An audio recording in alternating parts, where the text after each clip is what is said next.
여든을 앞둔 이 씨는 최근 건강 상태는 물론이고 기억력도 급격히 나빠지고 있다는 것이 느껴진다고 합니다.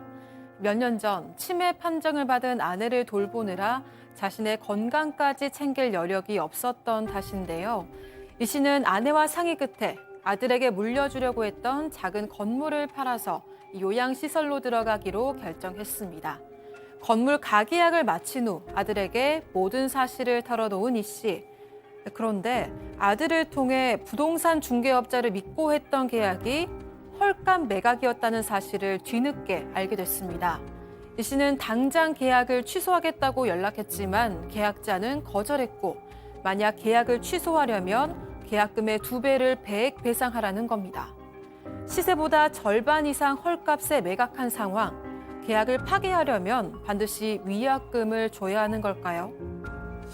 야, 이런 경우가 또 있네요, 또. 자, 백다희 아나운서. 네. 이 씨가 말이죠. 왜 이 계약하기 전에 주변 시세를 왜 알아보질 않았던 거죠?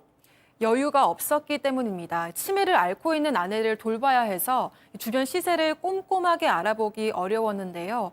게다가 이 씨의 본인의 건강도 급격히 나빠지면서 외출하는 것도 불편했다고 합니다. 이런 상황에서 부동산 중개업자에게 주변 시세에 맞게 팔아달라고 얘기했기 때문에 믿고 계약을 했던 건데요. 시세의 절반도 안 되는 헐값에 건물을 팔았다는 사실에 계약을 취소하고 싶다는 이 씨의 고민을 별별 상담소에서 해결해 주세요. 야, 이게 참 이 씨가 이 부동산 애플리케이션 같은 것만 좀 다룰 줄 알았어도 금방 시세 조회가 됐을 텐데 말이죠. 자, 아무튼 좀 더 사연을 들어보죠.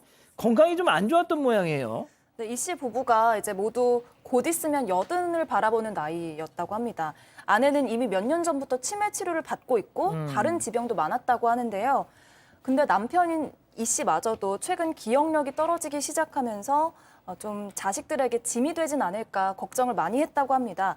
아픈 아내를 홀로 돌보다 보니까 정작 본인의 건강을 챙기지 못해서 이렇게 이 씨마저도 건강이 악화된 상황이라고 합니다. 자, 백 변호사님 보통 이럴 때는 자녀들한테 SOS를 치는데. 근데 이 씨 같은 경우 굉장히 가부장적인 남편이자 또 아버지였던 것 같아요. 그러면 보통 가부장적인 아버지와 자녀들은 사이가 썩 좋지 않죠. 굉장히 좀 소먹소먹했었던 것 같은데 이 아내 같은 경우 그러니까 뭐 부모님 모시면서 오랫동안 시집살이를 하다가 시부모님 모두 돌아가시고 이제 시집살에서 벗어날 즈음에 건강에 문제가 생겼고 거기에 아이고. 치매까지 걸리게 된 겁니다. 근데 이 씨가요. 환갑이 지나고 나서 비로소 내가 그동안 아내와 자식들에게 잘못했구나. 이런 생각을 하게 됐고 그 미안한 마음에 아내의 병수발은 내가 직접 해야겠다. 이런 생각을 했다고 합니다. 그리고 아까 아들에게 또 굉장히 가부장적인 아빠였다고 제가 예. 말씀을 드렸는데 평생 내가 따뜻한 말 한마디 해주지 않은 아들한테 이런 또 아내의 병수발까지 시키는 건 좀 아닌 것 같다라는 생각에 혼자 이걸 도맡아서 했던 겁니다. 그래서 일단은 아무튼 자식들한테 부담을 주기 싫고 그래서 내 아내와 함께 요양시설에 같이 들어갈 생각을 했다. 그렇죠. 그런데 이제 아내가 이제 그 치매 증세가 점점 심해지기도 했고 본인도 이제 초기 치매 증세가 나타난 거예요.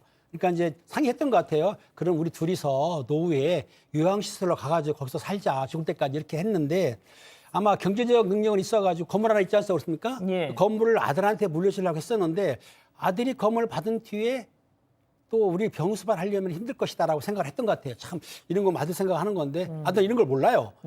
그렇게 했는데 아들이 이렇게 하면 안 되겠다 싶어서 그 건물을 팔은 다음에 그 비용으로 요양시설에 가가지고 우리 둘이서 이제 죽을 때까지 시설 입자하고 했는데 이 부동산 업자를 잘못 만난 거죠. 가슴 아픈 일입니다. 예. 일단 우리 팀장님은 부동산 업자를 잘못 만난 것 같다라고 이렇게 판단하시는 것 같네요. 네네. 자, 박 변호사님. 네. 그런데 이거 왜 자식들한테 좀 우리 팀장님은 아들 이런 거 모를 거다 이랬는데 아닙니다. 아들 좀 효자였어요. 뭐 아버지가 무뚝뚝하다고 저희 아버지도 좀 무뚝뚝했는데 제가 제일 효자라고 하긴 좀 그렇지만 하여튼 효자였고 또 며느리도 효부였습니다. 그래서 이제 치매 어머니가 치매니까 같이 좀 살고자 이제 하는데 또 지금 말한 것처럼 피해를 줄 수 있다고 또 생각했던 것 같아요. 같이 또 살게 되면 아들이 부부가 막 힘들어하지 않을까. 고민을 하다가 또 아내 입장에서는 또 자식이나 또 손자와 같이 살고 싶지 않겠습니까? 예. 그래서 여러 가지 이제 생각들을 하는 와중에 나중에 건물 팔고 요양시설 입소 직전에 딱 다 마치고 아들한테 이때 아들아 내 팔았다라고 얘기한 것 같아요. 아, 직전 마지막에. 직전에. 네. 아. 자, 백 변호사님. 네. 근데 뭐 보통 아들 입장에서는 좀 서운하지 않았을까요? 그러니까 아들 입장에서는 아이고 저 내가 원래 나중에 다 상속받을 건데 요 생각을 했을 수도 있겠죠. 예. 근데 사실 뭐 이 아들의 속마음은 저희가 정확하게 알 수 없지만 이미 그 전에 이제 아버지가 굉장히 많이 증여를 좀 해주셨고, 아이고, 그럼 네, 뭐. 그래서 아들이 뭐 이미 경제적으로 좀 어려움이 없는 그런 상황이었다고 해요. 그리고 예전부터 그 마지막 재산 요 낡은 건물 하나 예. 요거는 내가 언제든지 노후 자금 부족하면 내가 매각에 쓸 거야 이런 얘기들을 뭐 아들에게 이제 해왔기 때문에 이 파는 것에 대해서는 전혀 문제도 없었고 아들도 이에 대해서 서운했던 것 같지는 않습니다. 자, 그러면 진짜 이렇게 효자 또 효부, 자, 그런 아들을 둔 이씨인데 내가 우리 엄마하고 같이 들어가서 요양시설 이러면은 아들 입장에서는 많이 속상했을 것 같아요. 효자인데. 네, 그도 그럴 것이 이 씨의 며느리도 이제 친정 엄마보다 시어머니가 더 좋다 이렇게 얘기할 정도로 이 씨 부부를 잘 따랐다고 합니다. 이 씨의 아내는 이제 그러니까 시어머니죠. 시어머니는 본인은 시집살이를 당했지만 며느리에게는 시집살이를 안 시킬 정도로 늘 배려했던 시어머니였다고 하는데요. 이 씨 아들 부부는 아버지 건강이 나빠지고 있다는 걸 눈치를 채고 합가를 하려고 했었는데 부모님이 요양시설에 가겠다고 결정을 했다고 들어서 충격을 받았다고 합니다. 자, 이제부터는 본론으로 좀 들어가 보죠. 계약 얘기. 팀장, 저도 솔직히 팀장님 말씀에 좀 공감이 갑니다. 왜냐면은 이 중간에 업자가 그렇죠. 시세 헐값이라면 이거는 기획이에요. 이거는 설계를 한 겁니다. 이거. 맞습니다. 왜냐하면 예. 부동산 중개업자는 의무가 있거든요. 그렇게 깎으면 안 되는 건데 이 부동산 중개업자는 뭐냐면은 건물이 낡았기 때문에 시세보다 좀 저렴하게 내놨다가 변명은 했어요. 근데 사실상 확인해 보니까 그 주변에 낡은 건물도 많을 뿐더러 그 낡은 건물보다 절반 가격. 그러니까 이 부동산 중개업자가 이 나이 드신 분을 조금 이렇게 기만한 것 같아. 해가지고 상당히 낮은 가격으로 그 거래를 했다는 것은 이 중개업자 자격이 없는 사람이에요. 물론 그걸 사는 사람도 문제가 있지만 예. 중개하는 부동산업자가 싸게 준다니까 사겠죠. 예. 제가 그 나쁜 사람을 한 이유는 부동산 중개업자는 적정선에서 거래를 해야 되지. 이렇게 치매 초기인분을 가격을 다운시켜서 절반 정도 했다는 거는 중개업자가 나쁜 사람이다. 예. 이런 중개업자 만나면 안 됩니다. 예. 지금 가면놀이님이 이거 우리 집하고 비슷한 상황이네. 최근 동네 부동산 사장이 이게 무슨 뜻인지 모르겠어요. 약간 속어 같은데. 네. 예. 눈탱이 치려고 했는데 라는 표현을 쓰죠. 무슨 뜻인지 모르겠습니다. 아무튼 사기를 치려고 했다는 뜻이겠죠. 내가 중간에서 딱 거절했습니다. 그때만 생각하면 치가 떨리네요라고 하세요. 야, 박 변호사님. 네. 일단은 뭐 부동산 중개업 아직까지 뭐 확실한 건 알 모르니까 수가 없죠, 중개업자는 그렇다 아직까지는요. 치고 네. 이 시세 절반 값으로 건물을 사려고 했던 사람.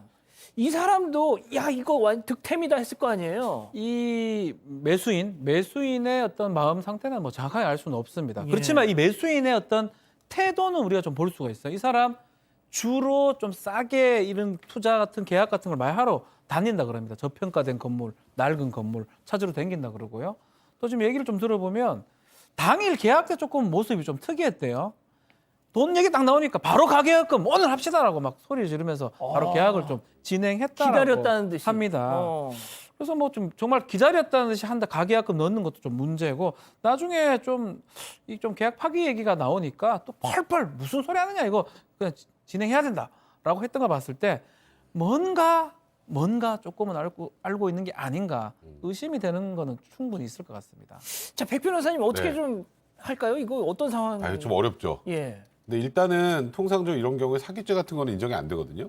왜냐하면 가격은 자기가 알아보는 거죠. 네, 이거는 좀 약간 잔인한 얘기지만, 예. 그러니까 가격을 속이는 거 가지고 사기죄가 인정된 경우는 거의 없습니다. 일단 그걸 전제로 말씀드리고 이제 이분 입장에서는 큰일 났죠. 우리가 보통 부동산 매매 계약 같은 것을 체결할 때 보면 이거 살 사람이 계약금 주고 나 그냥 포기할래. 그럼 계약금을 포기하거나 예. 아니면 팔 사람이 나 이 가격에 못 팔겠는데 그러면 계약금을 2배 돌려줘서 그걸 배액배상이라고 보통 표현을 쓰죠.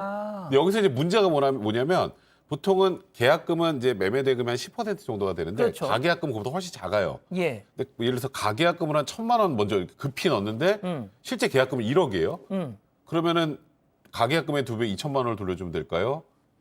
원래 계약했던 계약금의 2배, 그러니까 2억을 돌려줘야 될까요? 아, 2억이에요? 제가 알기로는 2억입니다. 아이고야. 그러니까 그럼 계약금을 2배 배상하는 것이기 때문에 통상적으로 이제 그냥 원만하게 합의하면서 그래 그럼 가계약금 2배 하고 그냥 합의하면 그만이지만 예. 끝까지 법대로 하게 되면 계약금, 그러니까 가계약금이 아닌 실제로 매매대금의 한 10% 정도 되는 그 계약금을 기준으로 2배를 배상해야 취소가 가능한 상황이 될 수 있습니다. 와, 그렇군요. 알겠습니다. 자, 그러면 이쯤에서 별별 상담소 오늘의 궁금증 짚어보죠. 자, 시세 절반 가격에 팔아버린 부동산, 이 계약 파기하려면 이 위약금을 물어야 할까요? 자, 일단은 우리 어머니 아버지 기준으로 조금 보겠습니다. 예. 시세의 절반이다. 야, 상당히 좀 억울할 수밖에 없는 상황이거든요. 여러 가지 민법적인 어떤 도구들을 좀 이용할 수가 있는데 착오에 의해서 의사표시를 취소를 할 수 있어요. 착오, 내가 큰 착각을 일으켜가지고 이 물건을 팔게 됐다. 착오가 되려 그러면 계약의 중요 부분에 착오가 돼야 되는데 우리 대법원 판례상 시가는 그렇게 중요 부분으로 보질 않습니다.